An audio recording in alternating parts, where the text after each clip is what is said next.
Bonjour les amis. Alors aujourd'hui, je vais vous parler d'une jurisprudence. Je vais partager avec vous une jurisprudence que j'ai consultée cette semaine et qui parle du harcèlement sexuel au travail. Alors pour vous présenter rapidement les faits, en fait, il s'agit d'un salarié qui travaillait au sein d'une banque de la place et qui avait une grosse ancienneté. Et ce salarié-là avait l'habitude d'harceler sexuellement ses collègues au travail. Il a harcelé un bon nombre de ses collègues durant l'exécution de ses missions au sein de cette entreprise.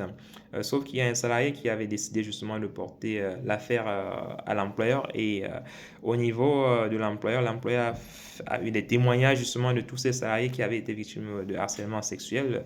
L'employeur avait quand même des faisceaux d'indices, des éléments de preuve qui prouvaient la situation de harcèlement sexuel au travail.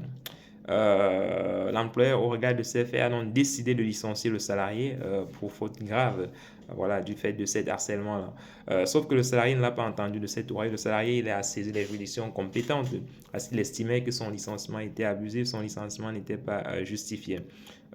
Sauf que devant les juridictions compétentes, notamment la Cour de cassation, la question qui se posait était de savoir est-ce que voilà, enfin, pour vous préciser d'abord quelles étaient les prétentions du salarié. Le salarié, lui, il estimait en fait que l'employeur l'avait licencié pour faute grave sans avoir, dans un premier temps, mené une enquête interne pour pouvoir établir les responsabilités.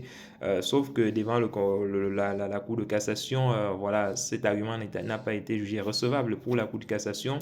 Ni le Code du travail, ni aucune jurisprudence ne fait obligation à l'employeur de mener au préalable une enquête interne pour établir la responsabilité en matière de harcèlement. Et donc, l'employeur, justement, a jugé à bon droit, justement, au regard des éléments qu'il avait de licencier le salarié afin de faire cesser la menace qui pesait sur l'ensemble des salariés de la structure. Donc, le salarié a été débouté en cassation et sur ce fondement-là.